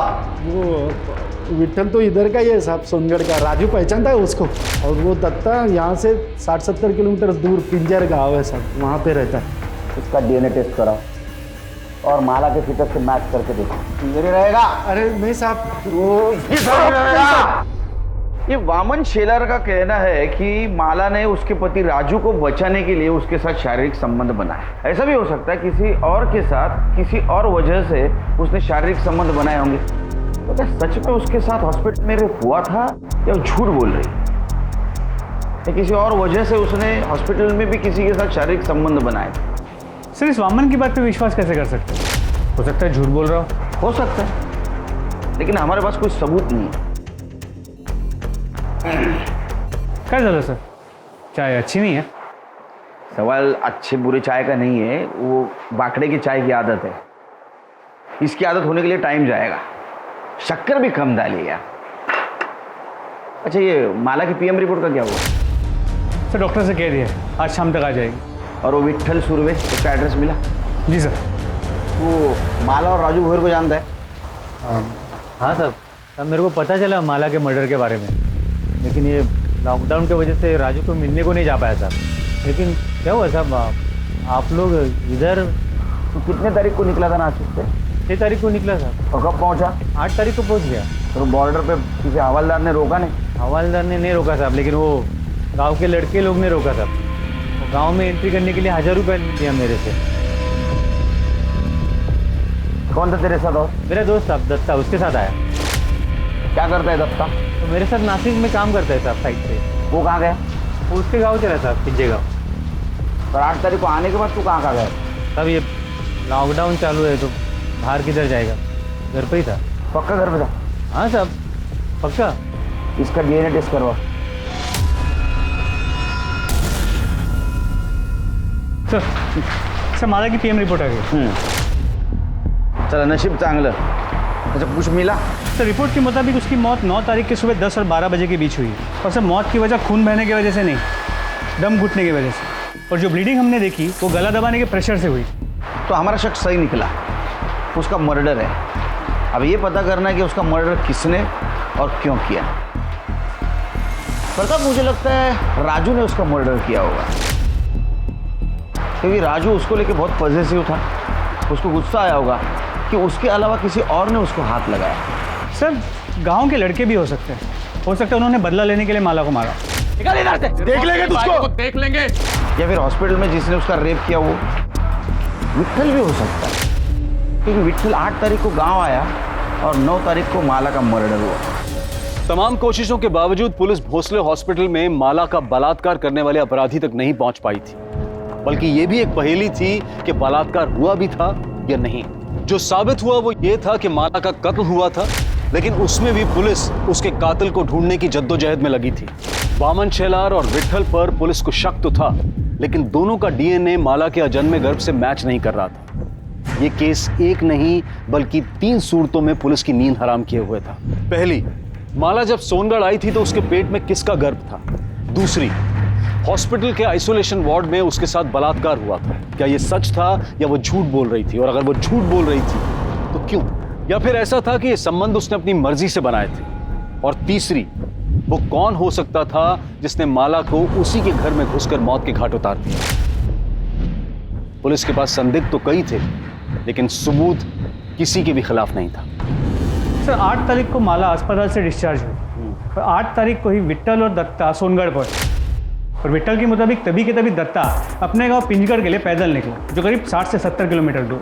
सर हम सबको तो चेक कर चुके, वो कौन हो सकता है जो माला के बच्चे का बाप था जिसने उसका मर्डर किया? ये दत्ता पिंजगढ़ कब पहुंचा पता करो। सर हमने विट्ठल के कॉल रिकॉर्ड्स चेक किए और उसमें यह पता चला कि 12 तारीख की रात को हमारी पूछताछ के बाद उसने एक नंबर पर 20 बार कॉल की। कितने बार? 20 बार। और सर बातचीत काफी लंबी हुई। नंबर किसका था? दत्ता राउत के।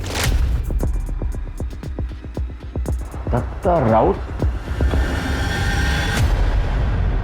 अब बता, इतने फोन क्यों किया? साहब वो हालचाल पूछने के लिए फोन किया था साहब। हलचल पूछने के लिए 20 बार फोन? किसके हाल खराब थे, किसकी चाल खराब थी रे? वो साहब इधर उधर की बात कर रहे थे हम लोग। तू काय वेडा समझ लगा मला? हाँ सच सच बता, ना तो इतना मारूंगा ना इधर का उधर हो जाएगा, समझा? ये रे नहीं सब सब सब बताता हूँ साहब। वो ऊपर कर साहब, उस दिन साइट पे काम जल्दी खत्म हो गया तो मैं और दत्ता राजू की खोली के बाहर दारू पी रहे थे साहब। तो राजू की खोली से कुछ आवाज आया। ये राजू के घर पे कौन आया? राजू आ गया क्या? देखते।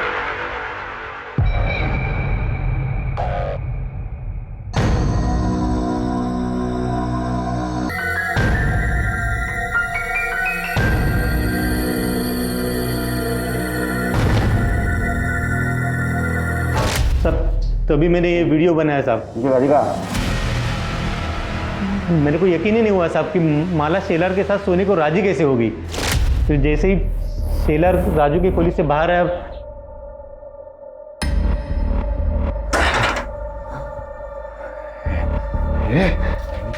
कपड़े उतर। भाव पागल हो गए क्या? निकलो निकलो यहाँ से, निकलो वरना मैं शोर मचाऊंगी। निकलो भाव। तू क्या शोर मचेगा? मैं मचाता है ना शोर, बुलाते हैं सबको और बताता है वो राजू इधर नहीं है ना, तो शेलर के साथ तू कैसे मजे मार रही है? कपड़े निकाल। भाव भाव छोड़ो, भाव निकलो निकलो यहाँ से। कपड़े उतर दिए कि बुलाओ सबको? साहब मुझे क्यों मार रहे? मैंने कुछ नहीं किया था। ये आराम कर, झूठ बोल रहे हो सब। नहीं झूठ बोल रहे, नहीं झूठ बोल रहे साहब। ये देखो साहब। अरे आ तू है ना, अब और मार खाने के बाद गलती हो गई साहब, गलती हो गई साहब। एक बार गलती हुई, बार बार गलती हुई? वो साहब को मुझे शेलर का तो मालूम नहीं है, पर मैं साहब 4 बार माला के घर पे गया, उसको बदनामी की धमकी दिया और बाद में उसको रेप किया और मार दिया। 8 तारीख को तू सोनगढ़ बॉर्डर पे इसके साथ पहुंचा। वैसा देखा जाए तो 9 तारीख को तेरे गांव पहुंचना चाहिए था शाम तक, लेकिन तू 11 तारीख को दोपहर में पहुंचा। 36 घंटे क्या कर रहा था रे तू? कहाँ था? थक गया था ना साहब चल चल के, थोड़ा आराम करने के लिए रुक गया। 36 घंटे सो रहा था तू? सच बता, तो इतना मारूंगा ना पूरी हड्डी पसली एक कर दूंगा। बताता हूँ साहब, बताता हूँ, मारना बता। सच बता ना। वो साहब नशे के हालत में मैंने वो माला से जबरदस्ती तो कर ली साहब। बाद में अकल आई कि वो शेलर सिर्फ माला के साथ सोने की बात किया था, तो राजू ने उसकी हड्डी पसली तोड़ दी थी। मेरे बारे में उसको मालूम पड़ता तो मेरे को तो जान से मार देता था साहब। मैं बहुत डर गया था साहब, लेकिन फिर पता चला कि माला पेट से राजू लड्डू बांट। मतलब ये था कि उसको अब तक तो कुछ पता नहीं था, लेकिन माला साहब वो कुछ ऐसे घूर के और गुस्से से मेरे को देखती थी, लगता था कभी भी राजू को बता दे। माला और राजू सोनगढ़ जाने के लिए निकले। उस वक्त तो माला ने मुझे कुछ से गुस्से से देखा था ना साहब, लगा था अब कुछ तो होने वाला। मैं डर गया था साहब। उसके बाद तो साहब वो राजू मेरे सपने में आता था साहब, मेरी छाती में बैठ के कोई तो से मेरे को मारता था साहब। नाटक मत कर। नाटक नहीं साहब। उसके बाद मैंने इसको बोला गांव चलते, दोनों साथ में ही गांव जाने के लिए निकले थे साहब। वहाँ सोनगढ़ के फाटे पे पहुंचे तो ये सोनगढ़ के अंदर चला गया। देखा कि इसने वो बच्चे, वो गांव के लड़के थे ना, उनको पैसे देके अंदर घुस गया।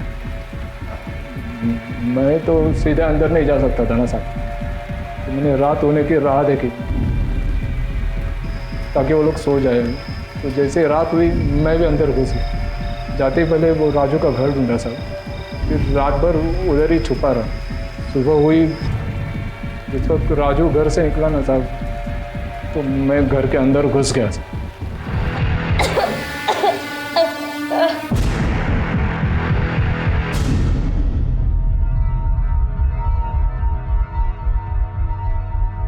ले गंगा जल समझ के पी ले, क्योंकि तू मरने वाली है। रात को नींद नहीं आती है मेरे को, इस डर से कि तू सब राजू को बता देगी और आगे मुझे मार देगा। मैं मर जाऊं इससे तो अच्छा है कि तू। भाव में राजू को कुछ नहीं बताई। आयुष मैं रिस्क नहीं ले सकता है ना। 9 तारीख को तू सोनगढ़ पहुंचा, तो 5 और 6 तारीख को माला का रेप कैसे किया? नहीं साहब, 6 तारीख को तो हम लोग नासिक से निकले थे गांव आने के लिए। 2 दिन तो रास्ते पे ही चल रहे थे। इसको पूछो ना साहब, साथ में थे हम लोग। साहब मैं 6 तारीख को वहाँ था ही नहीं, तो मैं रेप कैसे कर सकता हूँ? माला का रेप और मर्डर दोनों केस फाइल करो, लेकर जाओ इसको।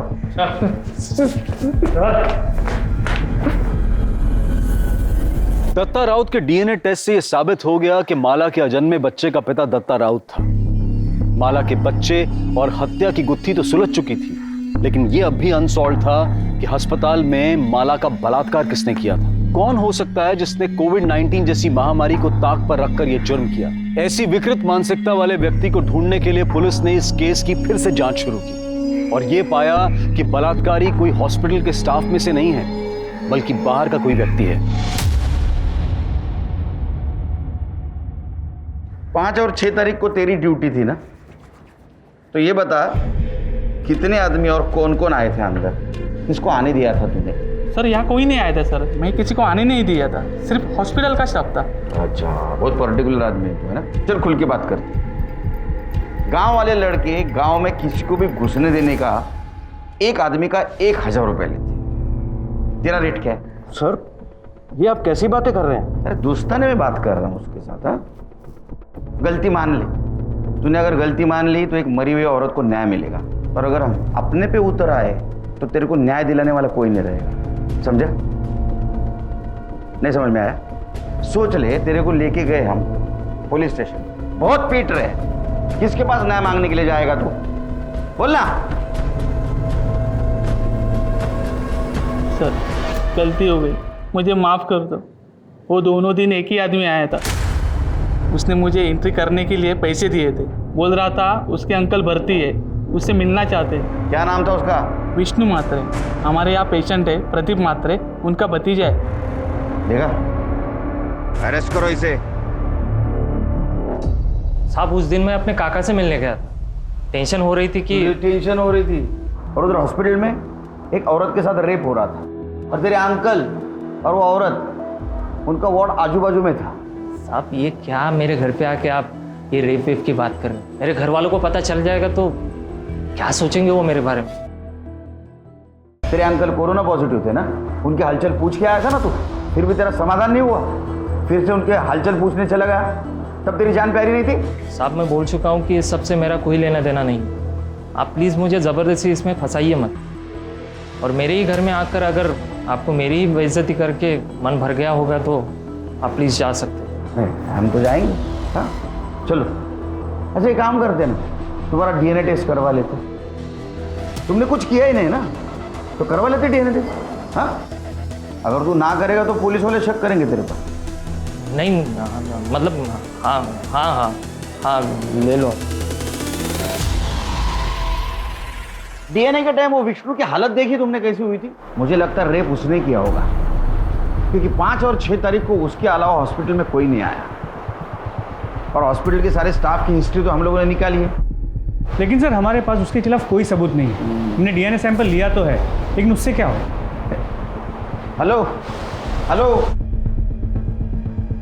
आएगा कोरोना का वैक्सीन आएगा, टेंशन मत लो। सॉरी सर, मैं केस से रिलेटेड ही कुछ ढूंढने की कोशिश कर रही थी। सर आइसोलेशन वार्ड में बेडशीट को डिस्ट्रॉय करने के लिए एक प्रोसीजर फॉलो किया जाता है, ताकि अगर कोई पॉजिटिव पेशेंट मिले उसका इन्फेक्शन दूसरे तक ना फैले। सर अगर भोसले अपने हॉस्पिटल में ये प्रोसीजर फॉलो करता है तो सर विष्णु की गर्दन दबोचने का मौका है हमारे पास। कैसे? सर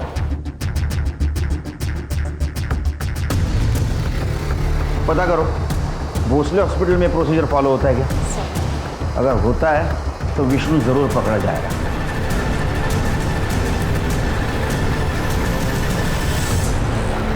क्या है सर? हाँ चल उधर चल।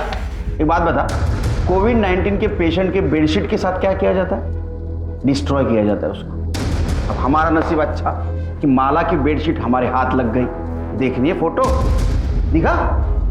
इसके ऊपर साफ साफ माला के बेड का नंबर दिख रहा है। तो ये सब मेरे को क्यों बता रहे साहब आप? वो इसलिए बता रहे कि उसके ऊपर जो ड्राइड सीमेंट्स के ट्रेसेस मिले वो तेरे डीएनए से मैच हुए हैं। अब बताएगा नहीं बताएगा? बैक बार साहब नहीं साहब, बताता हूँ साहब, बताता हूँ। बोल। 5 तारीख को मैं सच में अपने काका से मिलने गया था। उसके लिए मैंने गार्ड को रिश्वत भी दी थी, लेकिन जब वहाँ से वापस आ रहा था तो मैंने देखा अकेली औरत बेड पर पड़ी है, तो मैं अपने आप को रोक नहीं पाया साहब। अगले दिन मैं गार्ड को रिश्वत देकर सिर्फ उसी के लिए वहाँ पे गया था। मैंने ध्यान रखा कि मेरा चेहरा सीसीटीवी कैमरा में ना आए।